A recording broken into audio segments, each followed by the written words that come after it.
Good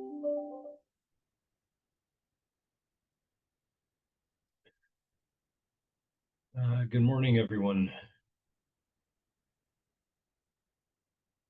Hi, Christine. Hi, good morning. I only realized at the last minute that this was virtual only, so I was looking forward to my coffee and muffin this morning, but I'll have a virtual coffee and muffin. Yeah, I know. I prefer in person as well. Yeah.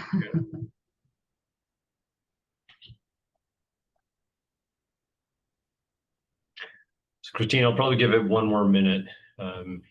Usually people are filtering in the first 5 minutes or so.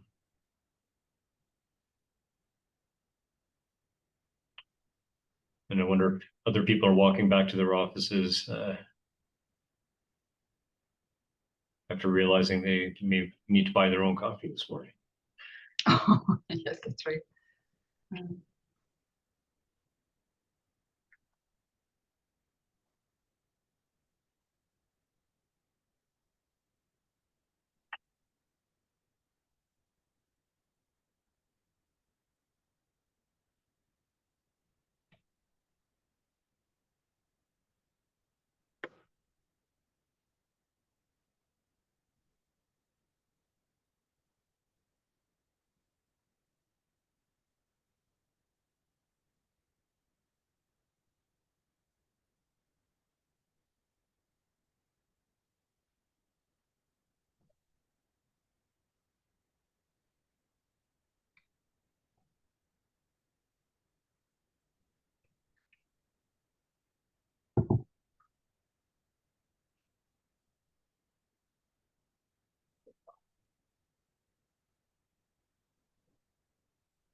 All right, I think we can get started. I was waiting till the participant counter went up to 30. We usually get up to about 75 or so. But I'll get going with the introduction. And so again, thanks, Christine, for presenting at Grand Rounds. Just acknowledging the land we're on. So Ottawa is built on the unceded Algonquin Anishinaabe territory. The peoples of the Algonquin Anishinaabe Nation have lived on this territory for millennia, and we honor them in this land. So again, today, Christine Lamontagne is presenting about what's in a name, juvenile fibromyalgia. And Christine is I have your full bio here, but Christine is a pediatric anesthesiologist and is a physician and clinical researcher at CHEO, CHEORI. And she's the medical director of the Chronic Pain Services, where she led the creation of an interdisciplinary chronic pain clinic. She also has co-chaired the development of the Ontario Pediatric Chronic Pain Network in partnership with the MOH, and is nationally recognized for the research she's undertaken in this area. So we have someone who knows about this who's going to tell us more, and hopefully we'll learn all something about this sometimes challenging patient population. So thanks, Christine. Thank you, Pranesh, for this introduction. So yes, today I'd like to talk about juvenile fibromyalgia, or diffuse myofascial pain syndrome, as we like to call it here. Okay.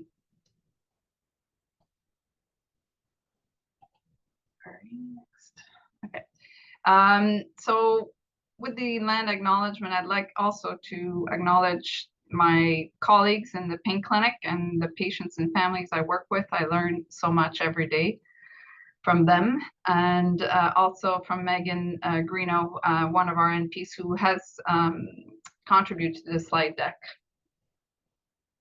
I have nothing to declare.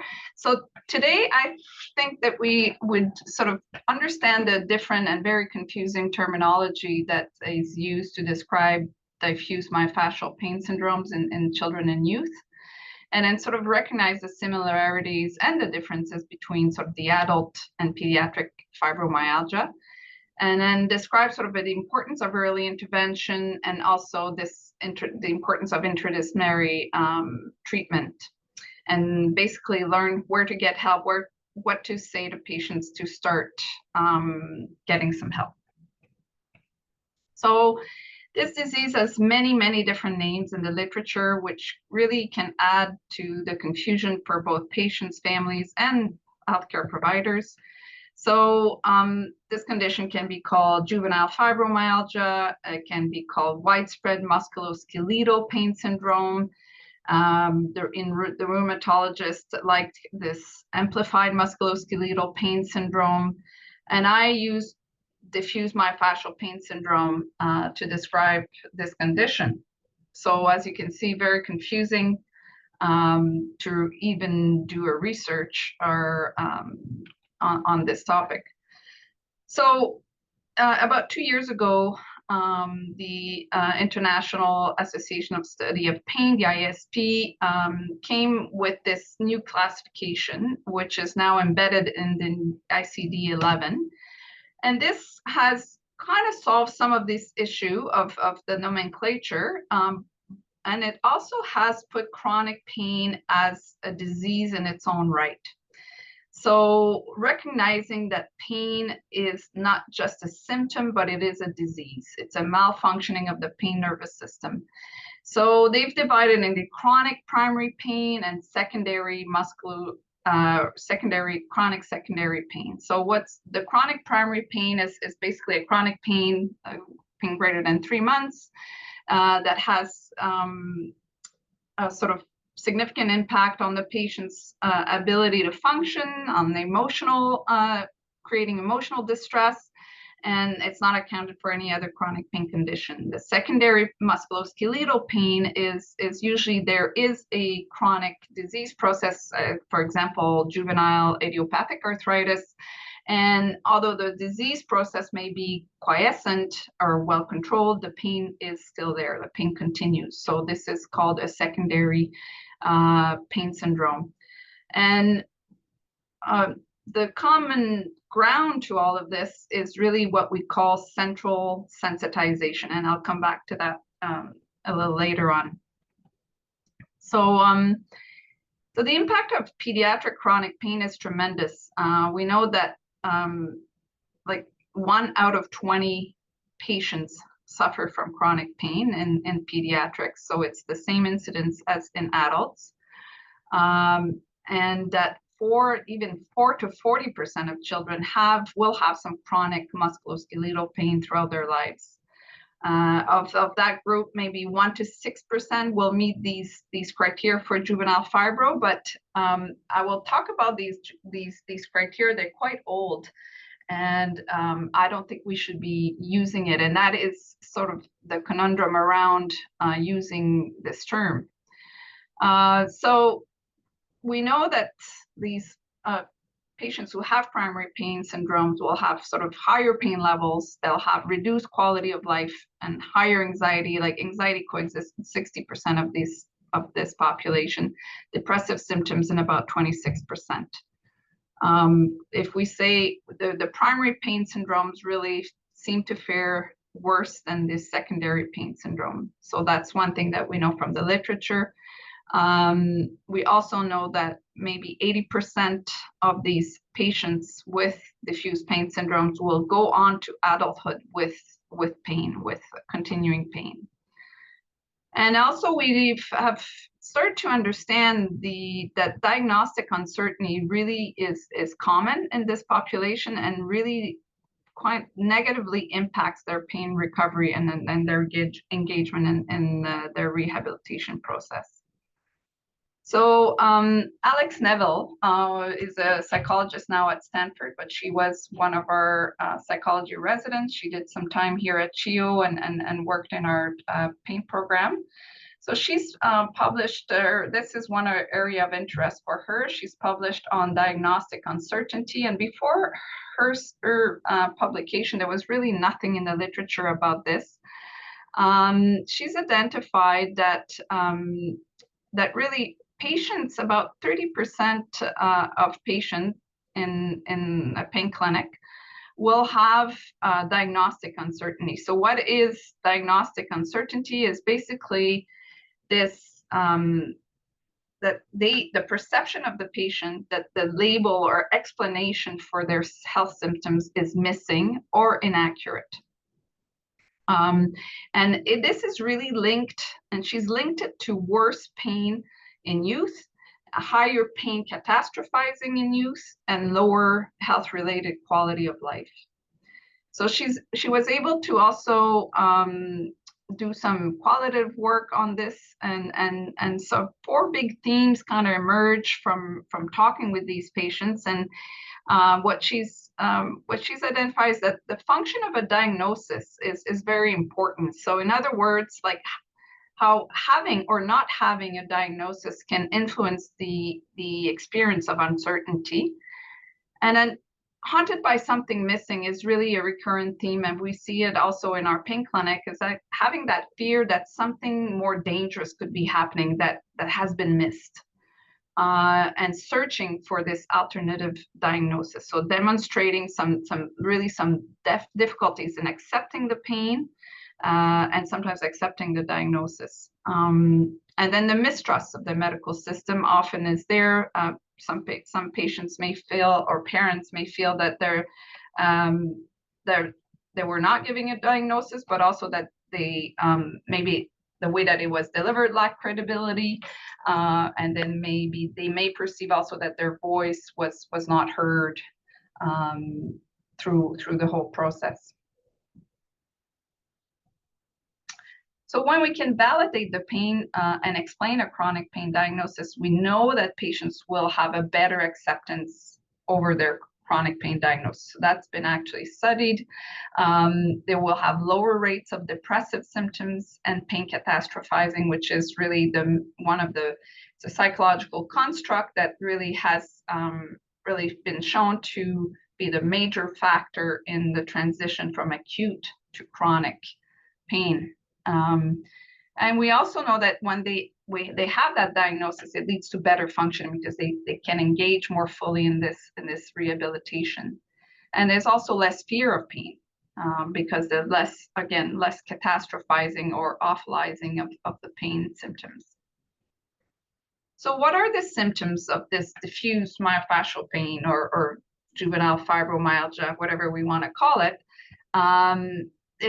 Usually joint pain, muscle aches, and again, that pain can travel. So it can be somewhere in the body, and then the next day it's somewhere else.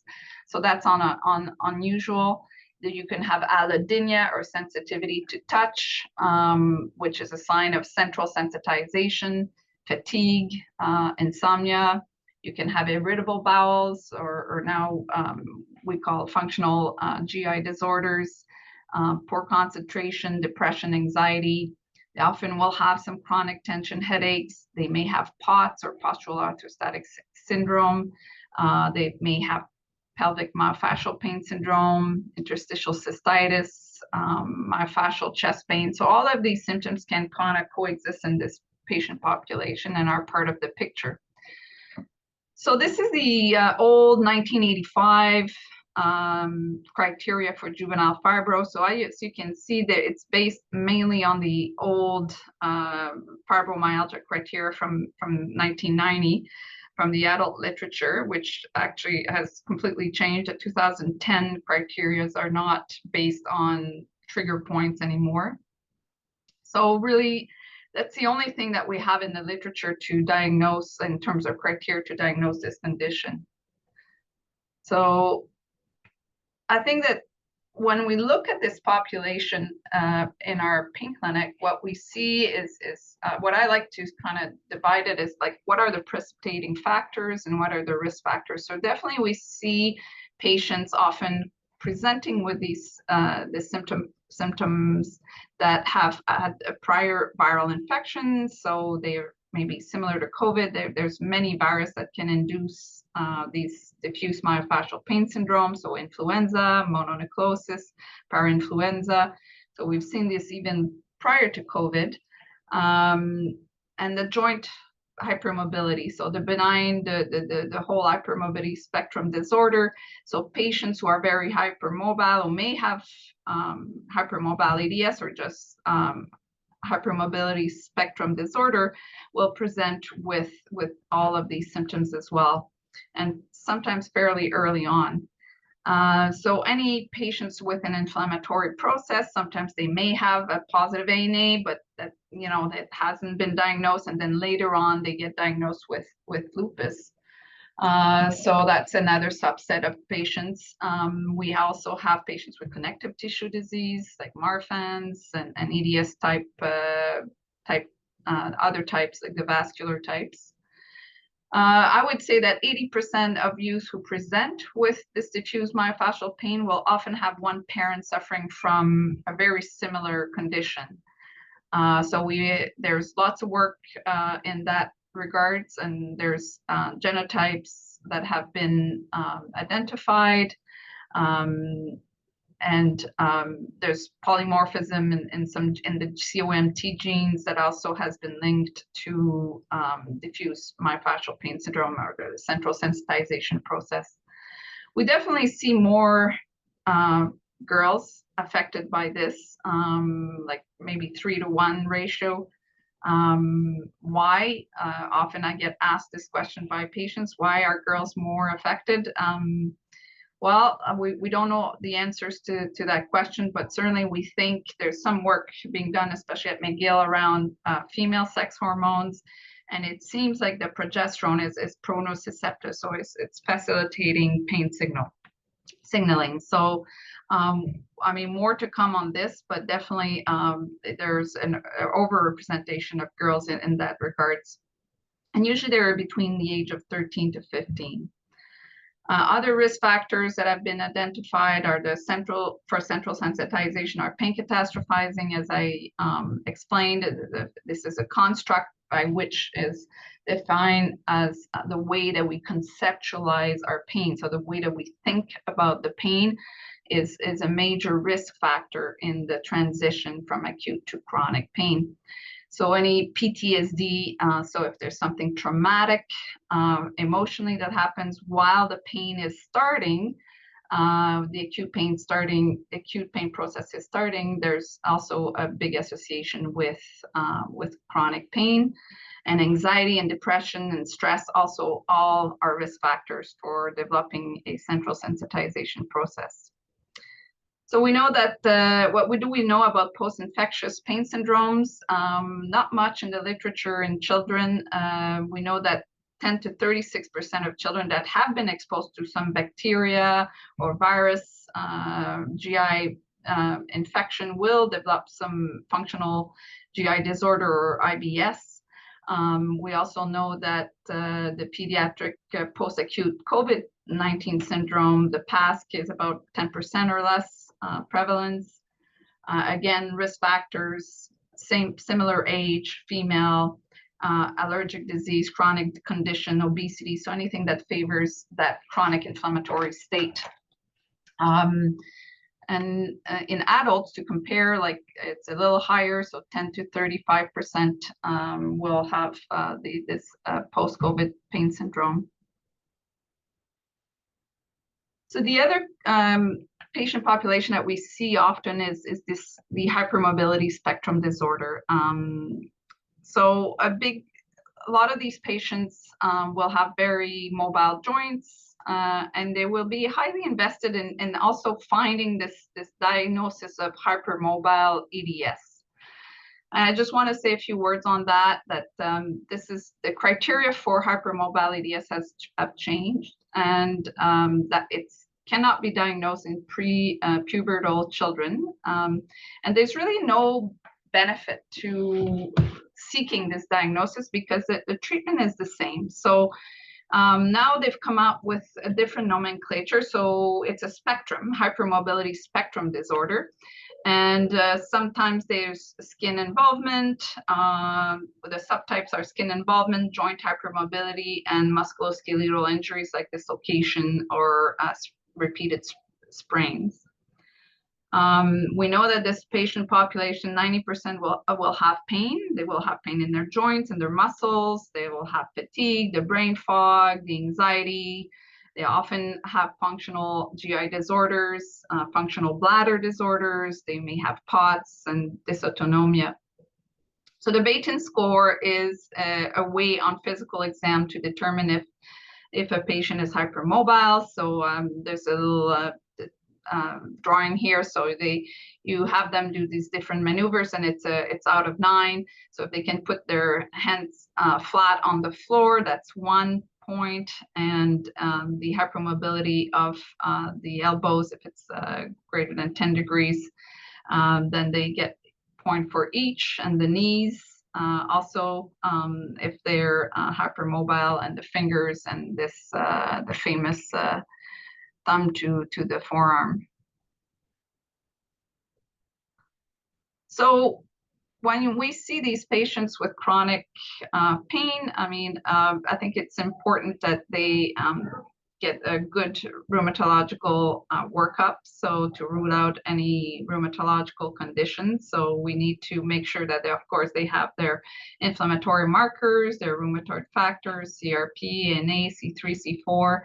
You also want to rule out celiac. Sometimes celiac can present with just chronic diffuse pain with limited GI symptoms. You may want to do a Lyme disease workup. Just, I mean, we're not probably going to make the treatment may not change much, but because this is the aftermath of the inflammation, but sometimes it helps the patient understand where these symptoms are coming from. Thyroid dysfunction also should be part of this, but I think it's important to do all this investigation and really close a page and then be able to deliver the diagnosis with certainty. I would also add that to screen for POTS, because we know that POTS can coexist. So doing just postural vitals and looking for that heart rate change of greater than 40 when on being upright. And I would add Baton score. I think it's important to assess for hypermobility. So if we look at POTS, again, the symptoms intersect with these diffuse myofascial pain syndrome. So they often will have cardiac and non-cardiac symptoms. Cardiac are usually related to the dysautonomia, so the rapid heart rate at rest, and sometimes with exercise as well. They cannot tolerate exercise because their heart rate will shoot up. They feel faint, often very dizzy. They rarely have syncope. Some of them will, but it's usually just lightheadedness. And then they will have some chest discomfort, sometimes some palpitation. And then they get all the non-cardiac symptoms that are associated with chronic diffuse myofascial pain syndrome. So the chronic headaches, the brain fog, the nausea, the fatigue, the insomnia. And then the POTS feet, the famous POTS feet. This is the peripheral acrocyanosis. As you can see up there, the feet look blue. And usually they will notice this, especially when they come out of the showers. So there's blood pooling in the leg, and they will notice either redness or bluish discoloration. So this is from Megan, and I love this. So the 3 V's to approaching a chronic pain patient. So verify that the pain etiology. So make sure that the workup has been done. Vocalize, so being able to explain to the patient the diagnosis and central sensitization, and then validating the patient's experience. So it's not because there's no diagnosis like other than the pain diagnosis that the pain is not real. Believing the patient's reports is crucial. So how do we explain central sensitization to a patient?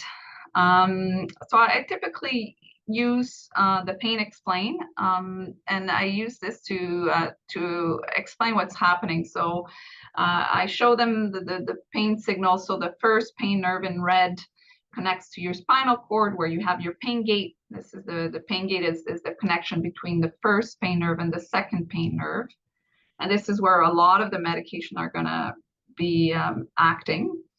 And the way that the pain connects to our brain, we know that it connects to all these different areas in our brain that really house all our emotions. So pain is not just a physical phenomenon, it's an emotional phenomenon. And I think that needs really a lot of teaching, because we still have this dichotomy between the physical and the psychological. And pain is a disease process where both come together. And really, it is so important to explain that to patients, because I think there's still that dichotomy out there of whatever is physical and whatever is psychological, and there's two things. So pain is both. There's a physical phenomenon, but there's highly psychological influence of this pain signal. We know that the descending inhibitory signals, so the blue ones that come down from the brain to kind of close that pain gate, are highly dependent on our beliefs around pain. So how do we conceptualize our pain? So that pain catastrophizing. It's also dependent on prior painful experience, traumatic experience, that can all influence how well these descending inhibitory signals are going to be working. And also our whole lifestyle. So nutrition, sleep can also influence how well these descending inhibitory signals are working. So really, chronic pain requires this multidisciplinary approach. It's what we call the 3P approach. So medication are all just really a 30% of the pie, or a third of the pie. The other 2/3 are the physical and the psychological treatments and coping strategy that the patient has to integrate to manage their pain.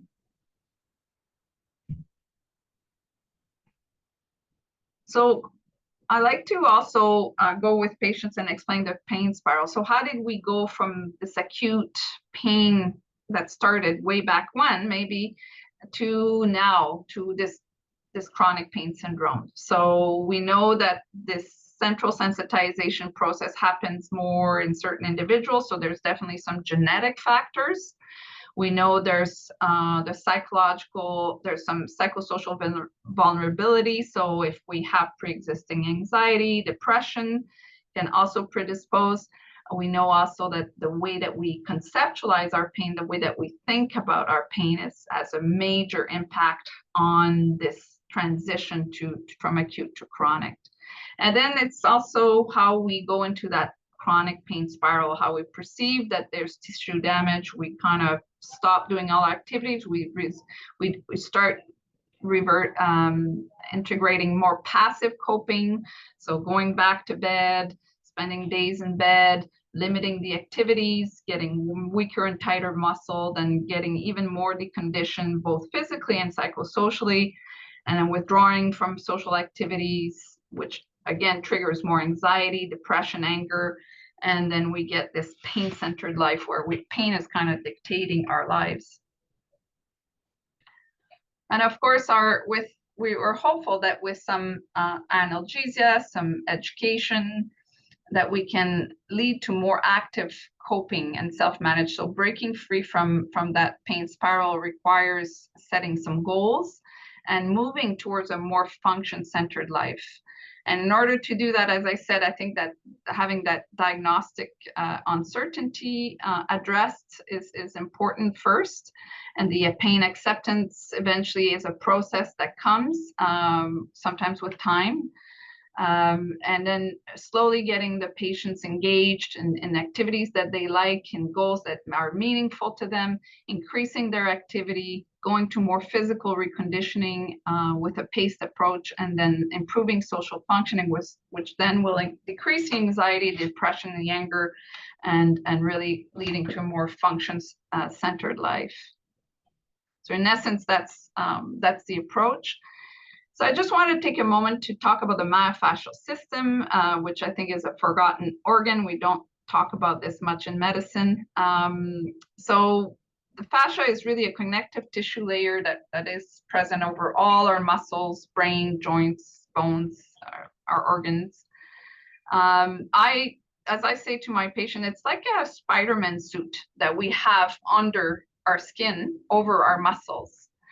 And the Spider-Man suit, when we have surgery, or we are sick, or we don't move enough, or we have that chronic inflammatory state, that layer gets a little tight. It gets sticky. It's supposed to be sliding well over our muscles. It gets sticky.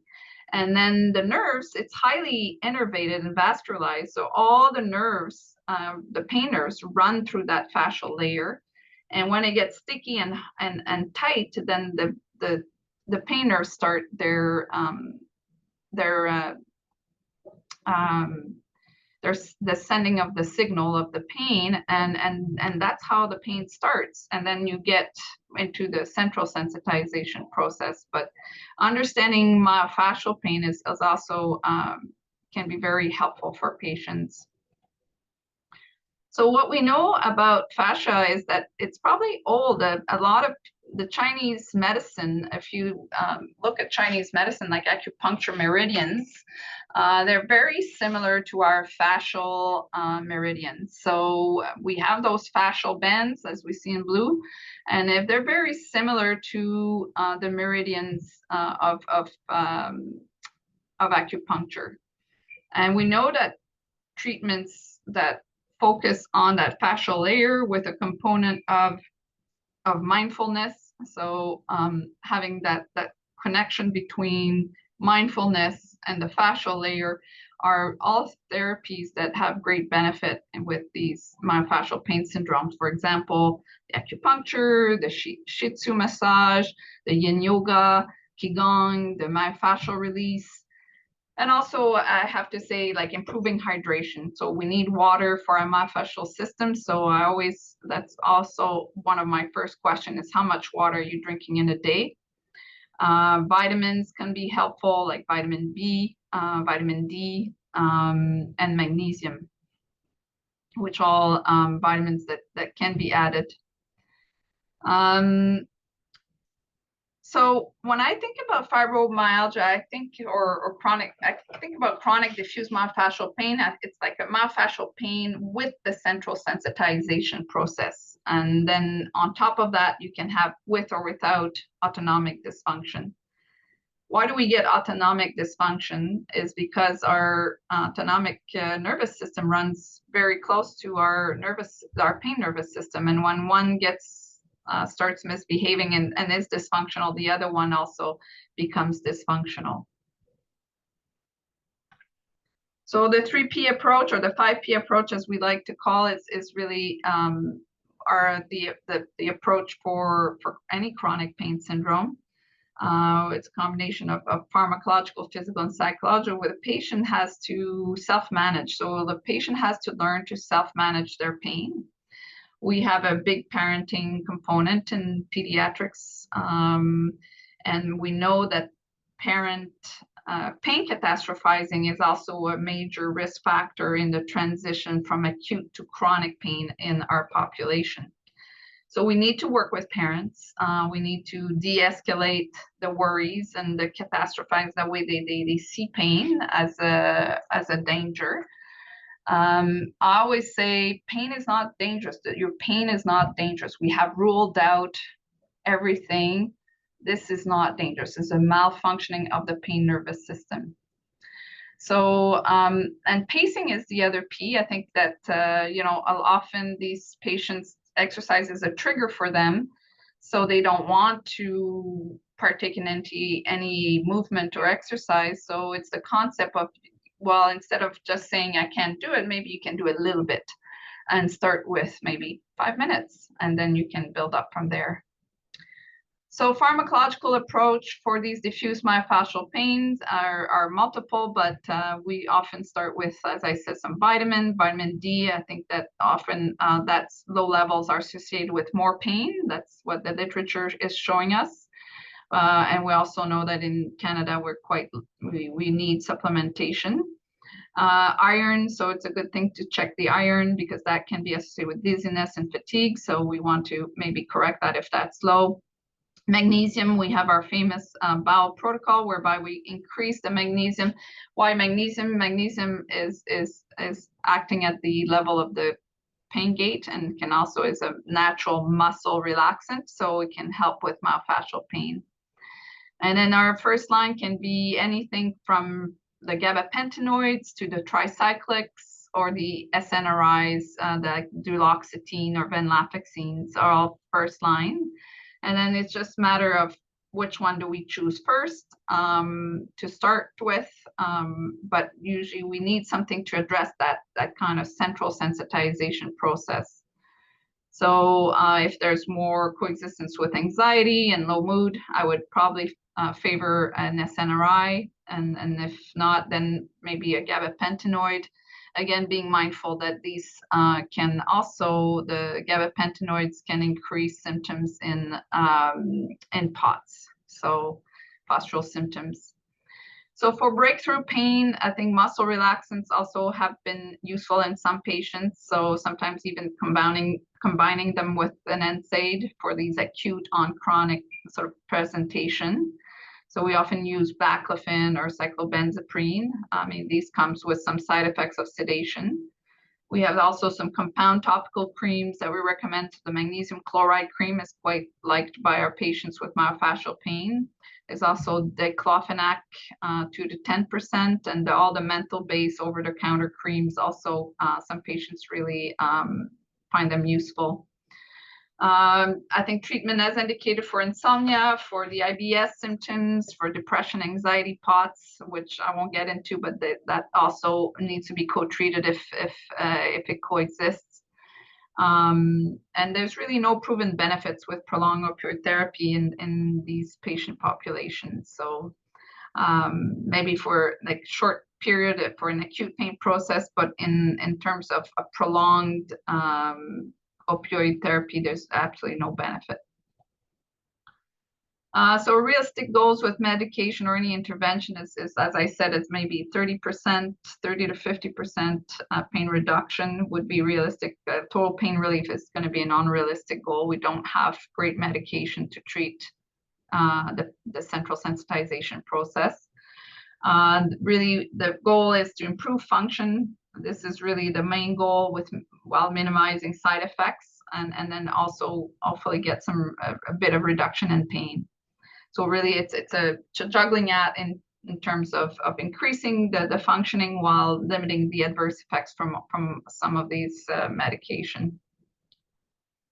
So I'll switch into like sort of the psychological approach for these diffuse pain syndromes. So our first line is the cognitive behavior therapy, either in groups or individual, where we teach on some relaxation-based treatments, some distraction, activity pacing, problem solving, and replacing these negative or catastrophic thoughts around the pain to more calming and realistic ones. So, and then working on acceptance, commitment therapy if this is indicated, or if there's a lot of emotional dysregulation around the pain, then DBT might be more appropriate. So again, this is our psychosocial team that does this assessment, and we also have a parent coaching, which is part of our program, because parents, as I said, have some impact on the central sensitization process. And then treating the underlying mental health condition is very important. So was there depression that pre-existed the pain, or anxiety, or PTSD? So these are all conditions that need to be addressed as well, or else the central sensitization will not get better. So attending also to stressful, unsafe environment is very important, either in the home or school or friends. So again, that's part of our assessment when we see these patients. We also evaluate for learning disorders, ADHD, because we have found that a lot of these patients will have a lot of school stress that are often, that's impacting their pain. And that's coming from this difficulty in concentration or some learning issues. And then if there's an active eating disorder, of course, we will work with our ADP team, and then that should be prioritized over pain rehabilitation. For obvious reasons. So in terms of physical approach to treat these diffuse pain syndromes, I always, as I say to patients, motion is lotion. So we want to start slow. We know that exercise or physical activity is a trigger for the pain, but we need to start small and work from there. So really a graded aerobic exercise program has shown the best evidence for these pain syndromes. So if we have hypermobile joints, of course, we're going to talk about joint stability and joint protection. and strengthening around the joint. So to avoid also overbending, moving the joint and out of range, which can also promote the pain signal. In somebody who's have more myofascial tightness, we might talk about stretching. And the mind-body connection exercise are super important, like anything that they can accept in terms of yin or yoga or qigong, tai chi, or anything that's mindful and that can help them move. Pool therapy. So this is the pool at Holland Bloorview rehab, where we send some of our patients there for where they get some physio and OT. And the Cincinnati program has their FIT program, which they published on. It's called the Fibromyalgia Integrative Training for Teens. And they've done lots of work, and their last randomized controlled trial was, they had 3 groups. One group with CBT only, like cognitive behavior therapy, one group with sort of an exercise program. The third group had a combination of both. So they would get the CBT and the exercise program at the same time.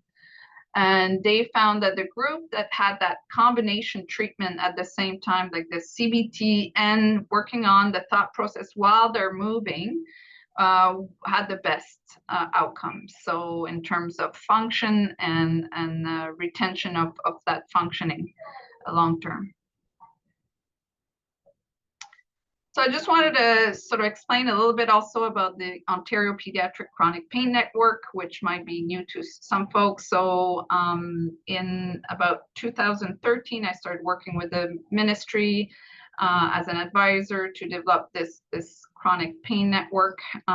So there was a pain clinic in Toronto that was the only, at that time, one of the only clinics. And then here we had started, but we weren't funded. And then we helped develop this whole series of pain clinics. So we have one in London and one at McMaster, and currently there's one in Thunder Bay. It's a pilot project that is currently undergoing with a pain physician in Thunder Bay. And in the middle, we have this Holland Bloorview Pain Rehab, the Get Up and Go program. So historically, we would send these patients often to the US for the ones who were more debilitated by their pain, who couldn't function. We would send them to the US for these intensive rehabilitation program. And as I explained to the ministry this, they were quite surprised and suddenly interested. And I said, well, we can bring this expertise and go and observe what they're doing in the US and bring this expertise here to Ontario and do it in one center. And I thought about Holland Bloorview because they had this beautiful facility, they had the pool already. So then we started building this program at Holland Bloorview, which has great results. They have 3 weeks inpatient and 3 weeks outpatient, where the families come. Usually you need one parent and the child, and they get occupational therapy, physio, a lot of mind-body connection exercise. They get some CBT, some psychotherapy, sometimes some family therapy if that's needed. Some parents get also some intervention. They have some support groups and space to discuss things. So they do this, and they have school as well. So they continue with their schooling. And they do this for, as I said, 3 weeks inpatient, and outpatient, they have to stay near Holland Bloorview and go in for the day. So we've had quite great results with this program. So here at CHEO, our chronic pain service is an outpatient service, and this is a little bit of an overview of our program. So from referral, they get triaged. We have triage system, and then they have their orientation session with some pain education and pre-screening. And then from this orientation, if they think this is fitting for them and they're interested in our services, then they get the initial multidisciplinary assessment where they get seen as a team and assessed. And usually this is where we talk about diagnosis, we talk about treatments. And then their second step is that goal setting session. So this is usually done with the OT and the physios. They get a little bit more education on pacing and on different components of the activation piece. And then they get some pain education group. We call it the ABC. And sometimes we also use the comfortability workshop from that we've adopted from Boston Children. And then they will get sort of a tailored approach depending on their goals and their needs. We will offer some individual or group sessions, either in PT, OT, psychology, social work. We have also a part-time dietitian. We have a recreational therapist, or we will refer to community services dependent on the situation and what patients are interested in and what they want to work on. And once they're functioning well, we discharge once they know how to manage their pain and then they're functioning well. We do refer to Holland Blur View when patients are sort of more, they're not progressing with this outpatient program, or they need a little bit more than what we can offer. So one of the thing that I wanted to bring your attention to is the new portal. So it's called the Power Over Pain portal. So this is a portal that has been developed, my colleague here at the General and some of my colleagues at Sick Kids. And currently we are part of a multi-center studies looking at the use of this Power portal as a waitlist strategy. So patients who are on waitlist are asked to access this portal, and through this portal there's different education. They have there's different webinars. They also have an app that they've developed that's called the I Can Cope app that teaches them how to manage their pain and how to integrate all these psychological tools and physical tools to manage their pain. So we've been using this as a waitlist strategy for now, and also recommending to all our patients.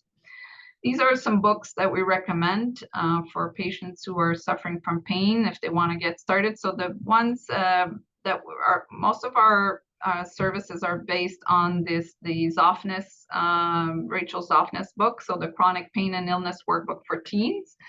And there's CBT, mindfulness-based practice, to kind of turn the volume down on pain. She also has a great website. So Rachel Zoffness is a pain psychologist in the US, and she has a great website with lots of free and very accessible resources for both the for healthcare professionals, for parents, and for patients alike. And then for parents, we recommend these two books. So the Rachel Coakley one, When Your Child Hurts, Effective Strategies to Increase Comfort and Reduce Stress and Break the Chronic Pain Cycle. And this is the basis for her, for the workshop that we deliver, the comfortability workshop. And then for patients who are suffering maybe from more anxiety or OCD, there's the Ellie Leibovitz book also for parents that is quite helpful. So apps that I use, because most youth love apps. So these are some of the apps that I recommend. So the Mind Shift, the Headspace, and the Smiling Mind. They're all sort of mindfulness apps, but they can help to unwind the mind and then relax the myofascial system and really increase those descending inhibitory signal to close the pain gate. So I explained that. The I Can Cope app is coming. It's only available to research participants for now, but I think once it has gone up through all the rigorous research from Sick Kids, it will be released. I think it will be a useful tool for this patient population. Other virtual resources that you might be interested in are the TapMe website. It is meant for adults, but it can work also for older youth. There's a lot of pain modules on self management of pain. The My Care Path website is from BC Children, lots of little videos, so maybe better for younger patients. So again, explaining pain and how to cope with pain. We have also YouthNet that provides a support group for chronic pain for patients with chronic pain. They can call or go on their website. It's a self-referral. There's also Anxiety Canada that has great resources to manage anxiety, which I recommend. And the softness.com website also is excellent website. And then there's Fibromyalgia Association of Canada. So I worked with this association. I developed a sort of a fact sheet on fibromyalgia in children and youth. And I also gave a similar presentation, which was recorded and is available on YouTube. So additional resources also, there's from the US, there's the WebMap mobile app, Pain Toolkit, the Super Stretch is a great apps as well. The Stop, Breathe, and Think, also again, that mindfulness, that connection between mind and body. We also recommend the Yoga with Adrienne, she's a YouTuber that the kids love. She has different videos for different types of pain and very accessible yoga. And my colleague Andrea Furlan, who is a physiatrist on the adult side, but a lot of her videos are on different topics, and I think there's value also for, especially for our older teens.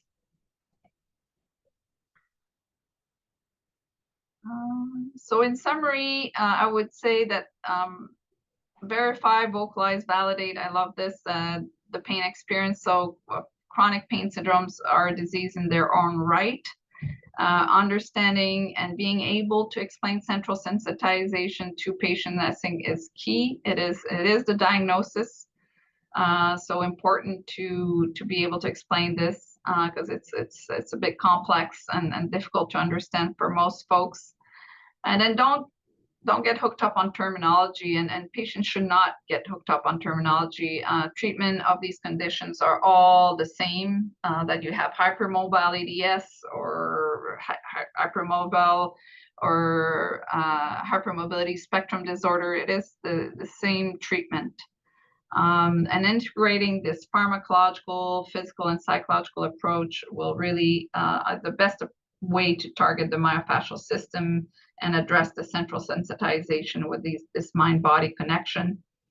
And then treating associated conditions that live with chronic pain, so depression, anxiety, undiagnosed maybe learning disorders, or ADHD, POTS, ADS, functional GI disorders. So these are all things also that need some attention.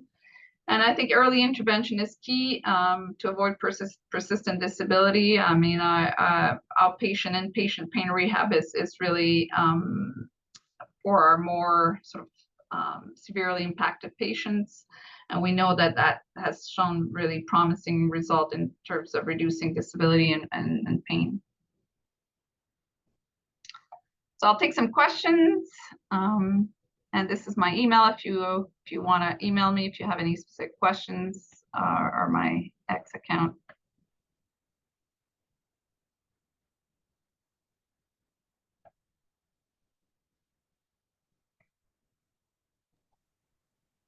Great, thank you very much, Christine. We have a few questions already up. Maybe I'll start. I had one question though. Maybe I'll start with that before going to Jamie and Christian. In terms of the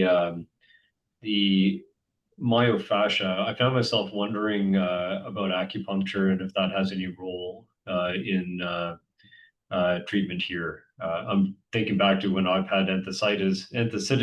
Sometimes the only thing that worked in the long term was acupuncture, and it looked like some of the myofascial points might overlap. So anyway, I was just curious if there's a role. For sure, there's a role, and I think there's a lot of benefit, especially in the adult population. We don't have much studies in pediatrics. The acceptance of the needle component of acupuncture is sometimes low in our patient population because they will say, well, I'm afraid of needles. so I don't want to do this. So that's the response sometimes I get, but sometimes there's opportunity, I think, to work with patients and get them to accept this, and I think they can be great benefit to acupuncture, or maybe acupressure, you know, that can be also the initial treatment without the needles. Thanks, Christine. Jamie. Yeah, thanks so much, Christine. That is a very interesting presentation. Thanks for all your work in looking after these children. My question, you mentioned and emphasized that central sensitization is important, and I wondered about if you could expand a little bit on how the microglia may have a role in a complex inflammatory response.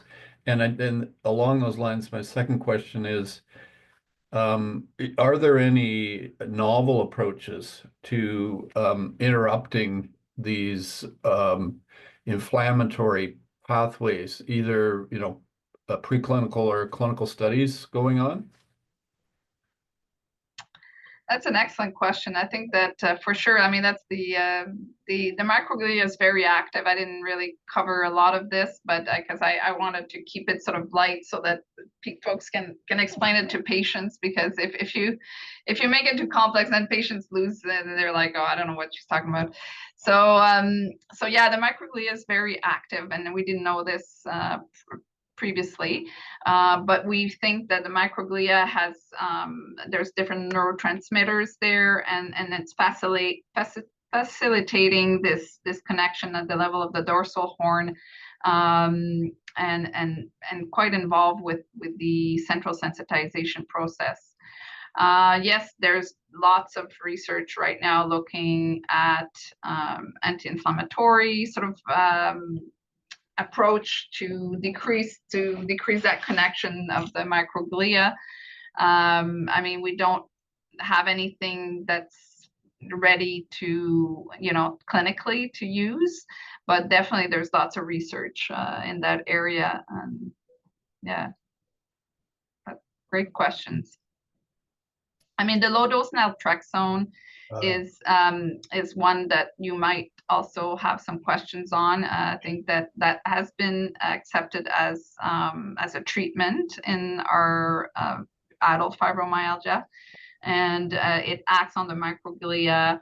There's some benefit. It's a sort of an opioid, it's an antagonist, agonist, but really the main effect is on the microglia. And I've used it a little bit in children. Again, it's off-label. There's really nothing much on this in pediatrics, but that can be certainly an option if all of the other options have failed. Thanks.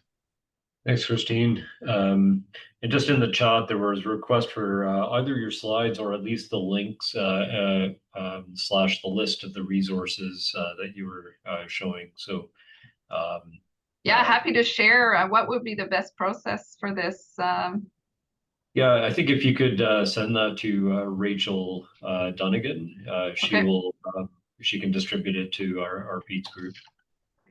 Okay, I will. Great. Thank you. And Christian. Thanks very much for a great talk, and also for looking after so many patients that come from the rheumatology clinic. I've been very impressed with the service you provide, and it's been very helpful. I have a comment around the name. I agree with you, we shouldn't be hung up on the name, but patients often are, and I think they probably find it very unhelpful that we rheumatologists like to call it amplified pain. Family physician might call it fibro, and someone else, and you might call it myofascial pain syndrome. I wonder which of those terms do you think, or is there any evidence, do the patient groups themselves find most acceptable?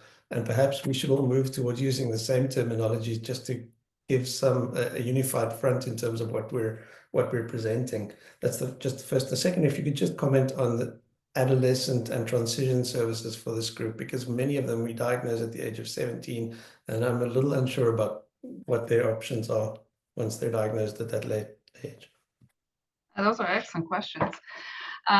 So terminology. So the amplified musculoskeletal pain in the pain world is they don't like this term because it's almost like you're suggesting that they're amplifying their pain symptoms. So they feel a bit discredited with this term, and that's been also sort of the view by some of the pain physicians. So we've moved away from using that term. Patients really, I mean, I don't think they really, they just want a diagnosis, right? They just want a term that they can hang on to, and just say, this is not dangerous, this is what this is, you know, like, because they say, well, they've done all this workup, but I don't know what I have, like everything is normal. So for them, that adds to that anxiety. So which one to choose? I mean, I like diffuse myofascial pain syndrome because it's got the myofascial piece in there, which, you know, yeah, gets them to think about their the myofascial system and start understanding it better. But, you know, again, it's, this is me, like, I don't know, we really do need to have one common terminology. I mean, it's chronic primary pain according to the new ICD-11, which we haven't adopted yet here, but hopefully that will be coming. I mean, once we adopt the new ISP classification, I think it would just be chronic primary pain or versus chronic secondary pain if patient has other rheumatological condition and pain. So I think that, you know, having just a diagnosis that you feel comfortable giving, and just, I often explain to patients, listen, there's different names for this, and it's very confusing. And if you go on the, you know, on the internet, which they will, you know, this is what you will find. So knowing also what the internet says is super important. But there's a lot in the fibromyalgia, there's a lot of information on fibromyalgia out there that can be beneficial for these patients. So maybe juvenile fibro is not a bad one. So yeah, so that's what I would suggest in terms of transition. So currently we have a program that I started back in 2013 with the general pain clinic. So we run this quarterly. We have a combined clinic with the general, and we transition our patients that are in our pain program to them. Previously, they would not be accepting any diffuse myofascial pain or juvenile fibromyalgia. They were mainly looking at like a neuropathic pain or things like that. But recently, they've hired an NP, and then they're starting to accept these patients. Now, on the adult side, the thinking is that primary care physicians should be taking care of these patients. So this is the thinking, because there's so many of them. This is what I believe is that primary care physicians don't have necessarily the time or the expertise also to take care of these patients. So there's really a big vacuum in the care for these patients. And I know the rehab center does a little bit of work with the pain population in the adult world. So so that's also a possibility for them once they transition. And thanks. I'm just jumping in, didn't want to curtail the discussion, but we're over time now, and yes. Just wanted to draw things to a close. I had seen that Mark had a question, but maybe he can connect with you directly after. So yeah, send me some email. Thank you again. Okay, yeah. Thank you. Okay. Have a great day, everyone. Bye, everyone. Bye. Thanks so much.